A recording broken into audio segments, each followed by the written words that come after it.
Hello everyone, so welcome to the third video of the chapter hydrogen.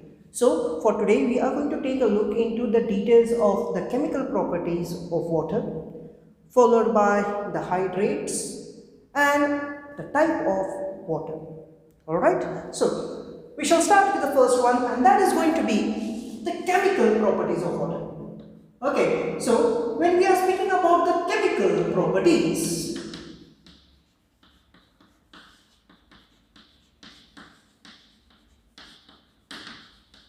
when we are speaking about the chemical properties of water, we need to understand first thing, that is, water has a tendency to act as an acid.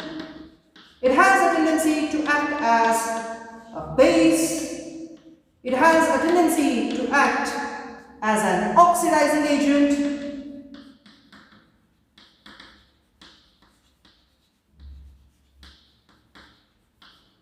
It has a tendency to act as a reducing agent,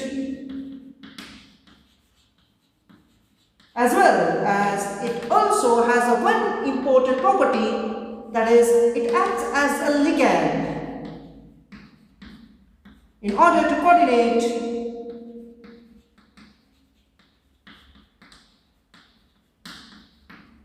with metals. Alright, so due to these all properties, we are going to discuss its chemical properties, as how it is going to react with several other elements, what are the different distinguishing features of this water. Okay, so starting with the first elementary thing, and that is going to be decomposition. That is decomposition of water. Now, whenever we take water and as we start heating this, as the temperature rises up, okay, this water is going to decompose at 1200 degrees Celsius when we heat it. That time, around 0.02% of this water, whatever you have taken, it decomposes, it breaks down.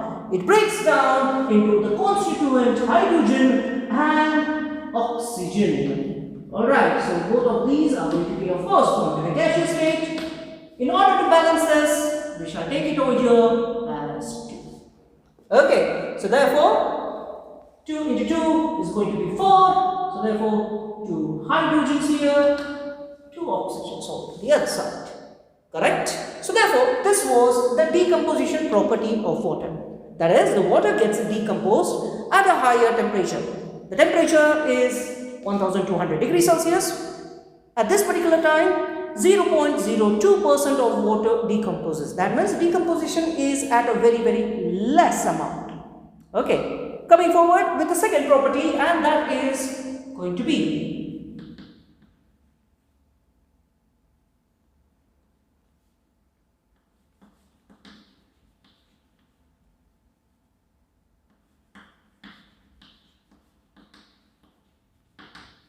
it's going to be the amphoteric nature of water.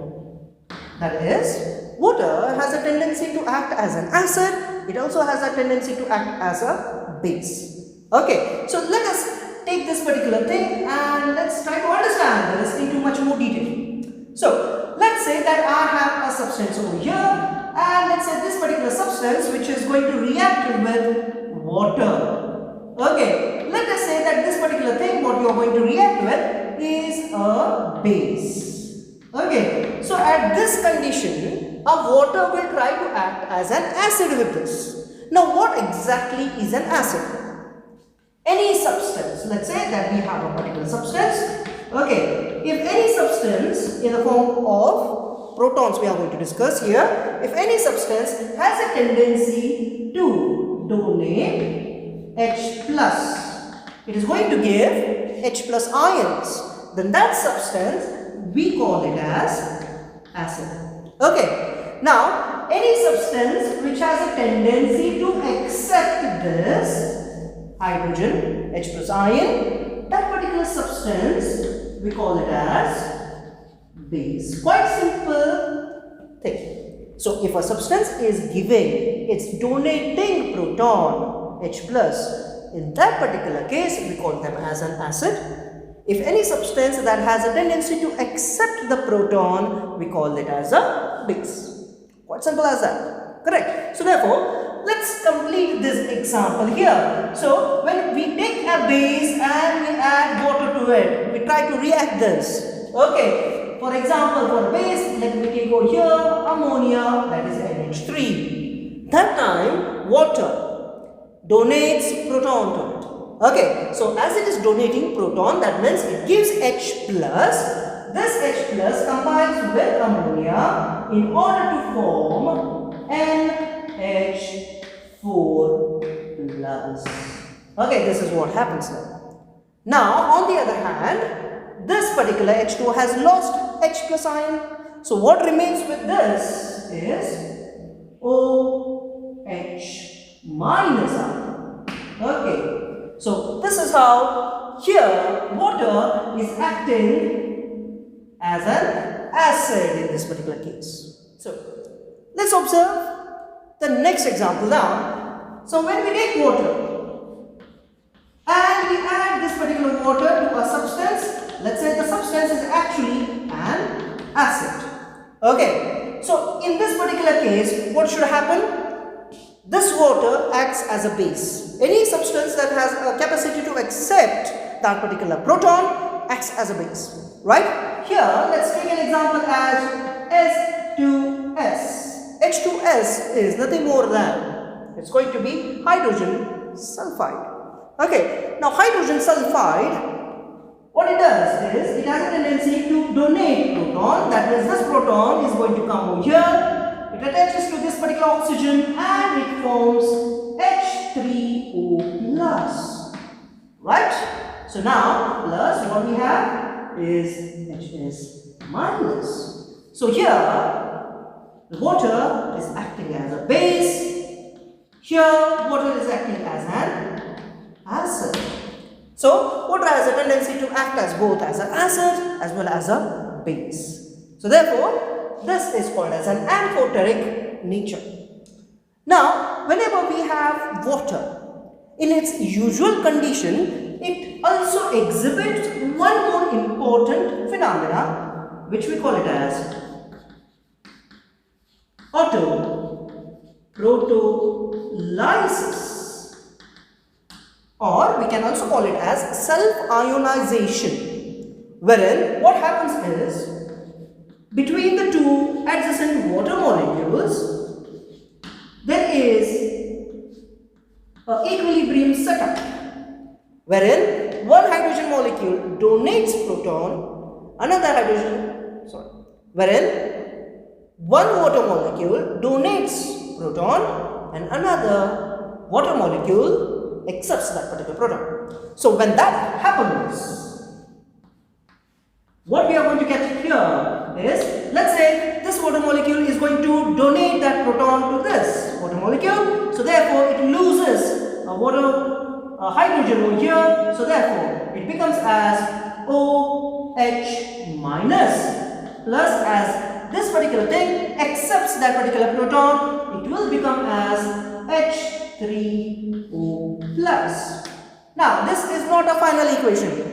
Again, this reaction reverses in a sense. This H3O plus gives that hydrogen back to this OH minus. OH minus receives that particular proton, and then the reaction is carried in a backward way, in a backward reaction or in a backward direction, as you can say. Okay, so here this particular phenomena we call it as an autoprotolysis, right? Coming towards the next property, and that particular property we call it as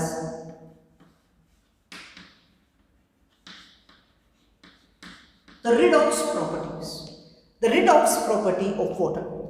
If we enhance this, we will understand that a half of this is nothing more than a reduction,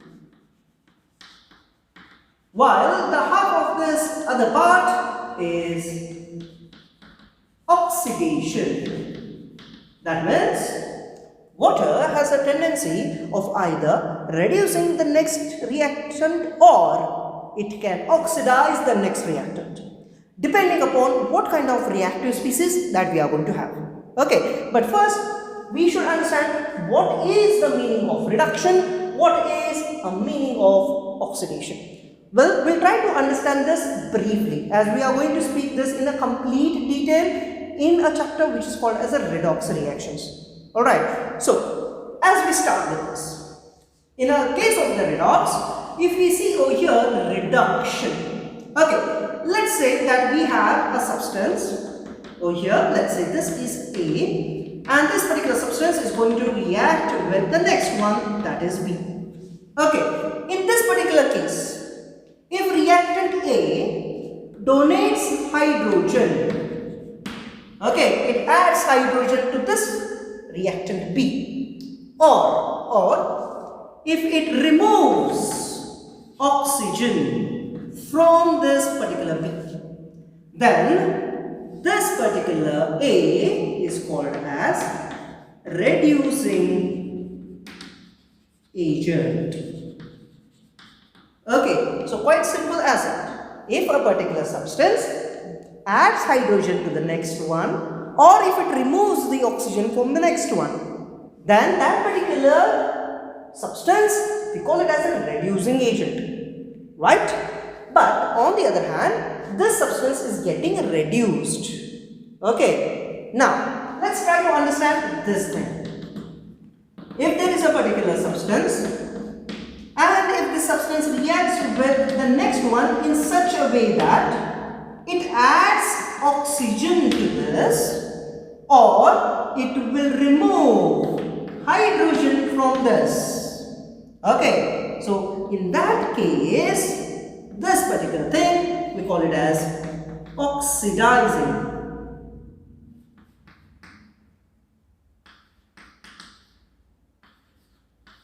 agent. Right? So, oxidizing agent and reducing agent. Now, we need to understand one more thing here. That is, when A adds oxygen, that means it is losing its oxygen. It is giving its oxygen to this particular second species. Right? So, in that case, it is itself undergoing reduction. Understanding? So, oxidizing agent undergoes reduction in order to provide oxygen to the next species. The same is a concept over here. That is, a reducing agent gives hydrogen. That means it is losing hydrogen. That time, reducing agent is undergoing oxidation. Okay, so this is a quite simple phenomena to remember. Oxidizing agent gives oxygen or removes hydrogen, but undergoes itself reduction. While reducing agent, if we see, it adds hydrogen or it removes the oxygen. It undergoes itself under the process of oxidation. So that is how we have to remember. And that is what water in this particular case does. In order to understand the reactions under the redox, let us take some examples, such as when we take water and this particular water is reacted with, let's say, alkali metals, highly electropositive metals we are going to take into consideration, and that is Na. Okay. Now, what this particular H2O does is, it adds OH to this. Okay, it is giving OH to this. So, what we will get over here is Na changes to NaOH. The remaining part of hydrogen from a water is eliminated in the form of H2 gas. So here, in this particular process, as hydrogen is getting evolved, okay, hydrogen is getting evolved, therefore this particular process becomes as process of reduction. Okay, of course, the reaction is not balanced. In order to balance this reaction, let's take over here as 2H2O, alright, so that we can say as we have here 2 hydrogens liberating out of 4 hydrogens. Okay, so let's take over here 2 hydrogens in this particular case, so it becomes as 4. Okay, 2 hydrogens here, 2 hydrogens here, total number of hydrogens what we have is 4. Now, in order to balance sodium, let's take over here as 2. So 2 sodiums, 2 sodiums, 2 oxygens, 2 oxygens, perfectly balanced now. Okay, now coming forward with the next one, that is, let's check about oxidations. Oxidation, the most important reaction is the photosynthesis. In photosynthesis, what happens? Water, under the presence of carbon dioxide, it reacts under the presence of sunlight in order to give sugar, that is glucose, right? Along with oxygen, that is going to be eliminated, and therefore, let's check this particular reaction.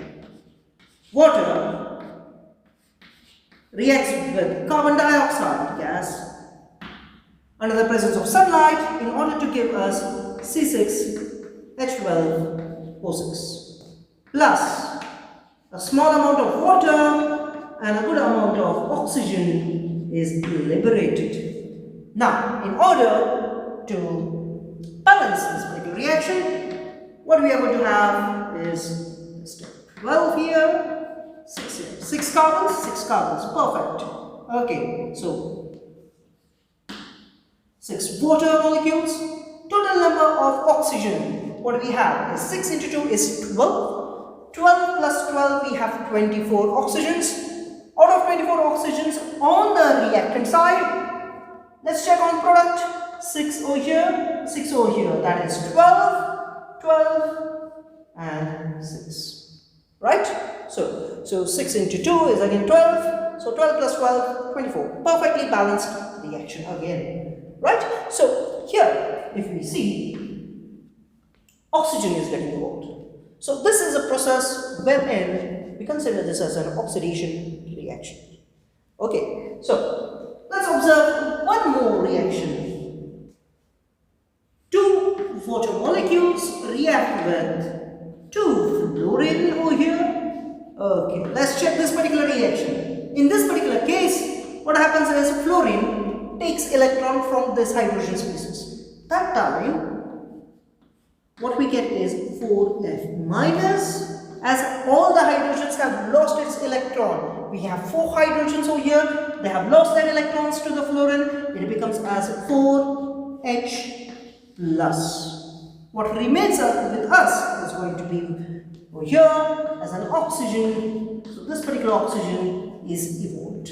So again, a process of oxidation, right? So coming forward with the next set of reactions.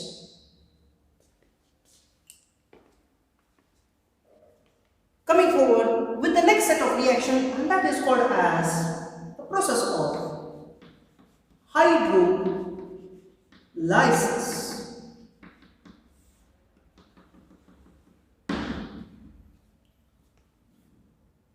Now, when we take a look into the hydrolysis process, water, because of its high dielectric constant, it has a tendency to attach and convert the reactant into its hydrolysis product.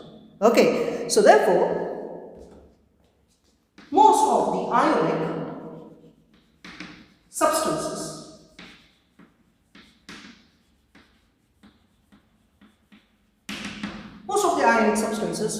dissolve in water. Few of the covalent compounds, of course, to form the Hydrates. Okay, due to the hydrolysis product, we are going to get several things. For example, let's observe over here P4O10.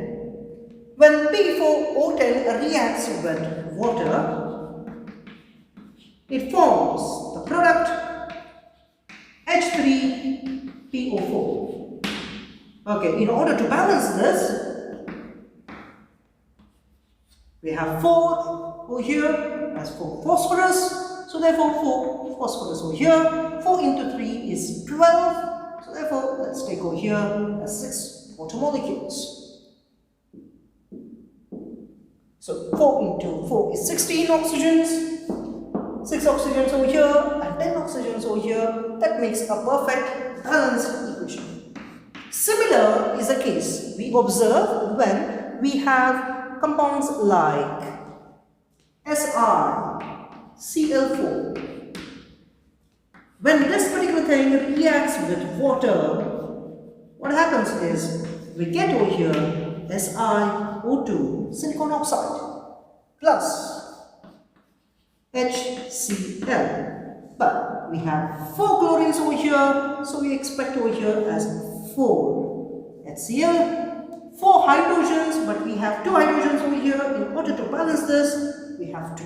So 2 oxygens, 2 oxygens, perfectly balanced. So in such kind of cases, hydrolysis, due to the dielectric constant of water, it dissolves most of the ionic compounds, and with polar molecule, it forms products as such. Now, coming towards the next one, and that is called as the hydrate formation. So, in hydrate formation, what usually happens is, these particular hydrates are formed when water reacts with salt in order to form complexes. These particular complexes are known as the hydrates. There are several types of hydrates which we are going to discuss. So, in short, water reacts with salt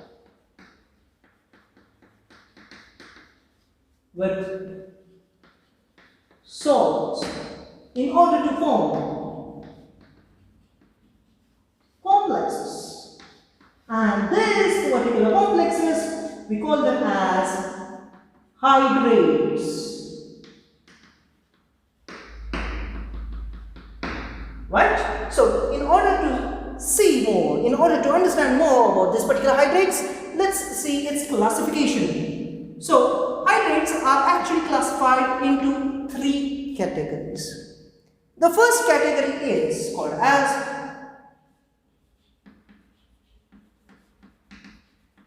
coordinate water hydrates.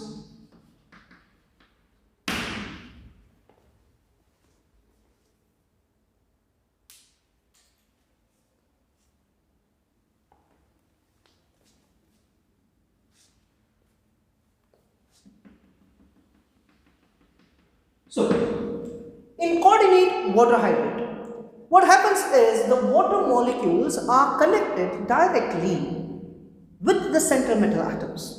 For example, if we see over here, CH2O 6 times, this has a complex of +3 charge, and in order to balance these, we have 3Cl minus. Now, this particular thing, as what you see, we call it as complex. Now, detailed study of such kind of complexes are done in the second year PUC. Okay, so we have a chapter over there called as coordination compounds. Okay, so there we are going to discuss these particular type of compounds into details. But right now, what we have to know is, yes, there is a particular complex, a copper complex over here. And in this particular copper complex, what is happening is water molecules are directly connected with the central copper over here. It is directly connected. Okay, so in such kind of hydrates, we call it as coordinate water hydrates, wherein the water molecules are directly connected with the central metal ions. When we take a look into the second category of these, we call them as the interstitial. The interstitial water hydrates. Okay, so in interstitial water hydrates, when we observe them, you have to understand that it all occurs in a crystal now. Okay, in a crystal, whenever we have crystals, let's say that these are the complexes of crystals, something like these. Okay, let's say these are the spheres.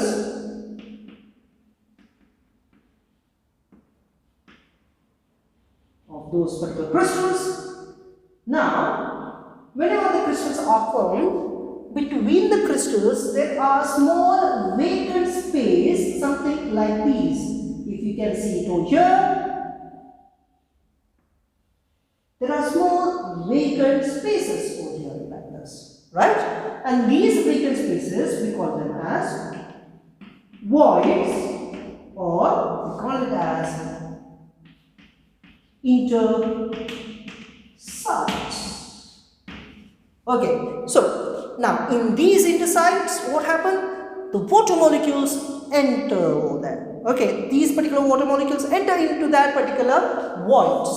Hence, we classify these particular hydrates under the section as interstitial water hydrates. Okay, coming forward with the third category. And the third category as what we have, we call them as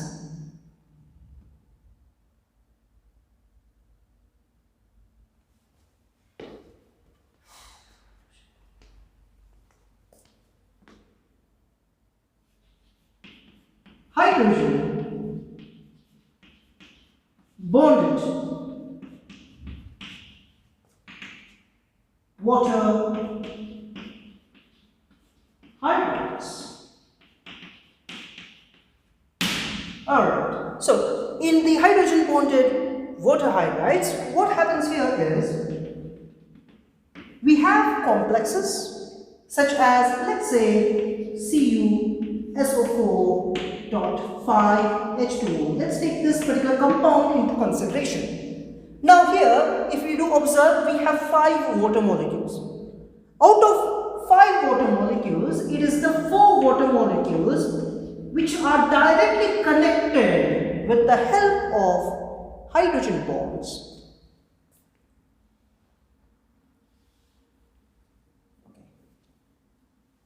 Which are directly connected to Cu plus 2 ion.